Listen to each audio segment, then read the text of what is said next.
নমস্কার বন্ধুরা, Monica's food খাজানাতে সবাইকে স্বাগত। চলে এসেছি আরও একটি নতুন নিরামিষ রেসিপি নিয়ে। আমার আজকের রেসিপি সয়াবিন মুইঠা। দারুণ স্বাদের নিরামিষ এই রেসিপিটি একবার খেলে বারবার খেতে ইচ্ছে করবে। ভিডিওটি স্কিপ না করে পুরো ভিডিওটি শেষ পর্যন্ত দেখার অনুরোধ রইল। আশা করছি আজকের রেসিপি সবার ভালো লাগবে। তাহলে চলুন দেখে নেওয়া যাক আজকের রেসিপি। প্রথমেই কড়াইতে বেশ খানিকটা জল দিয়ে দিলাম আর দিয়ে দিলাম সামান্য নুন। জলটা যখন সামান্য ফুটতে শুরু করবে এতে দিয়ে দেব সয়াবিনগুলো। আমি এখানে 100 গ্রাম সয়াবিন নিয়েছি। হাই ফ্লেমে 4 থেকে 5 মিনিট ঢাকা দিয়ে সয়াবিনগুলো বয়েল করে নেব। সয়াবিনগুলো দেখুন খুব ভালো সেদ্ধ হয়ে গেছে, একদম ফুলে ডাবল হয়ে গেছে। এবারে সয়াবিনগুলো একটা পাত্রে তুলে নিয়ে ঠান্ডা জল দিয়ে ধুয়ে নেব। এতে করে সয়াবিনের মধ্যে যে একটা গন্ধ থাকে সেটা চলে যাবে। সয়াবিনগুলো ধুয়ে খুব ভালো করে জলটা চিপে নিতে হবে, চিপে বের করে নিতে হবে। সয়াবিনের মধ্যে যেন একটুও জল না থাকে। আমার চ্যানেলে যারা নতুন বন্ধু রয়েছেন, যারা এখনও চ্যানেলটি সাবস্ক্রাইব করেনি, তাদের কাছে অনুরোধ, প্লিজ চ্যানেলটি সাবস্ক্রাইব করে পাশে থাকা বেল আইকনটি প্রেস করুন আর নোটিফিকেশান অল করুন পরবর্তী ভিডিওর আপডেট পেতে। সয়াবিনগুলো জল থেকে চিপে তুলে নিয়েছি। এবারে একটা মিক্সি জার নিয়ে অল্প অল্প করে সয়াবিনগুলো এর মধ্যে দিয়ে সয়াবিনের কিমা তৈরি করে নেব। সয়াবিনের কিমা তৈরি করে নিয়েছি। এবারে কিমাটা একটা পাত্রে ঢেলে নিয়ে এতে দিয়ে দিলাম 1 চামচ আদা কাঁচা লঙ্কার পেস্ট, আর দিয়ে দিলাম 1/2 চামচ হলুদ গুঁড়ো, 1/2 চামচ লাল লঙ্কার গুঁড়ো, 1/2 চামচ জিরে গুঁড়ো, 1/2 চামচ ধনে গুঁড়ো ও স্বাদ মতো নুন। আর বাইন্ডিংয়ের জন্য দিয়ে দিলাম 2 চামচ বেসন। সব কিছু ভালো করে মেখে নিয়ে একটা মিশ্রণ তৈরি করে নেব। বন্ধুরা, যারা আমার ভিডিওটি এই পর্যন্ত ধৈর্য সহকারে দেখছেন অথচ একটা লাইক দিতে ভুলে গেছেন, তাদের কাছে অনুরোধ, প্লিজ একটা লাইক দিয়ে ভিডিওটি কন্টিনিউ করুন। আপনার একটা লাইক পৌঁছে দিতে পারে আমার রেসিপি আরও বহু মানুষের কাছে। এবারে এর থেকে অল্প অল্প করে মিশ্রণ নিয়ে এভাবে লম্বা লম্বা করে সয়াবিনের মুইঠা তৈরি করে নিলাম। কড়াইতে বেশ খানিকটা রিফাইন্ড অয়েল ভালো করে গরম করে নিয়ে সয়াবিনের মুইঠাগুলো ভেজে নেব। প্রথমে একটা মুইঠা দিয়ে দেখব যে মুইঠাটা ভেঙে যাচ্ছে কিনা। যদি মুইঠাটা ভেঙে যায় তাহলে আরও একটু বেসন মেশাতে হবে। আমার মুইঠাটা ভেঙে যায়নি, এর মানে একদম ঠিকঠাক তৈরি হয়েছে।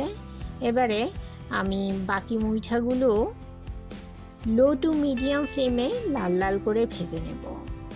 এটা খেতে অত্যন্ত সুস্বাদু হয়। আপনারা শুধু মুখেও এই সয়াবিনের মুইঠা খেতে পারেন, বিকেলে চায়ের সাথে স্ন্যাক্স হিসেবেও খেতে পারেন।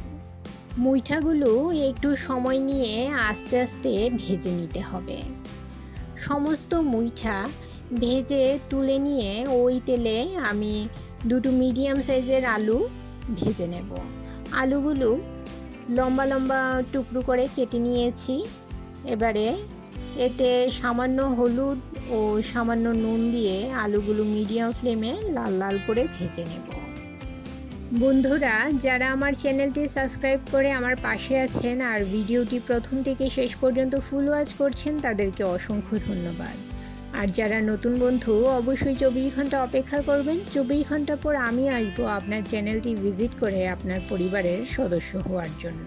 আলু ভেজে তুলে নিয়ে ওই তেলেই ফোড়নে দিয়ে দিলাম একটা তেজপাতা, 2টো শুকনো লঙ্কা, 2টো এলাচ, 1 টুকরো দারচিনি, 2টো লবঙ্গ ও সামান্য গোটা জিরে, আর দিয়ে দিলাম সামান্য হিং। যে কোনো নিরামিষ রান্নায় হিং দিলে খেতে ভালো লাগে। মিডিয়াম ফ্লেমে ফোড়নটা কিছুক্ষণ নেড়ে চেড়ে নেব। ফোড়ন থেকে যখন সুন্দর গন্ধ বের হবে এতে দিয়ে দেব একটা মিডিয়াম সাইজের টমেটো দিয়ে কিছুক্ষণ নেড়ে নিয়ে এতে দিয়ে দিলাম 1 চামচ আদা কাঁচা লঙ্কা বাটা। কয়েক সেকেন্ড নেড়ে নিয়ে এতে দিয়ে দিলাম সামান্য জল। এবারে এতে দিয়ে দেব 1 চামচ হলুদ গুঁড়ো, 1 চামচ লাল লঙ্কার গুঁড়ো, 1 চামচ জিরে গুঁড়ো, 1 চামচ ধনে গুঁড়ো। সমস্ত কিছু নেড়ে মিশিয়ে নেব। আর দিয়ে দিলাম স্বাদমতো নুন। সামান্য নেড়ে চেড়ে দিয়ে দিলাম ভেজে রাখা আলুগুলো। মশলার সঙ্গে আলুগুলো মিশিয়ে নিয়ে মিডিয়াম ফ্লেমে ঢাকা দিয়ে 2 মিনিট কষিয়ে নেব। 2 মিনিট পর মশলা কষে গেছে ও আলুগুলো ভালো করে সেদ্ধ হয়ে গেছে। এবারে এতে দিয়ে দিলাম পরিমাণ মতো গরম জল।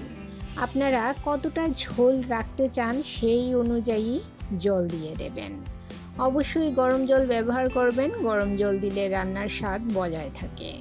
এবারে নেড়ে চেড়ে মিশিয়ে নিয়ে দিয়ে দিলাম ভেজে রাখা মুইঠাগুলো।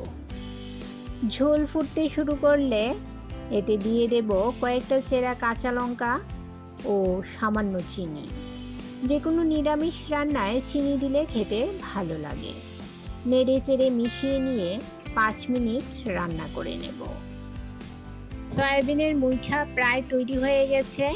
সবশেষে 1 চামচ ঘি দিয়ে মিশিয়ে নিয়ে গ্যাসের ফ্লেম বন্ধ করে দেব। রেসিপিটি কেমন লাগলো কমেন্ট করে জানাবেন। অসম্ভব মজার একটি রেসিপি, বানিয়ে না খেলে বুঝতেই পারবেন না যে কতটা সুস্বাদু হয় এই রেসিপিটি। তাহলে বন্ধুরা আজ এই পর্যন্তই, আবার দেখা হবে আরেকটি নতুন ভিডিওতে নতুন রেসিপি নিয়ে।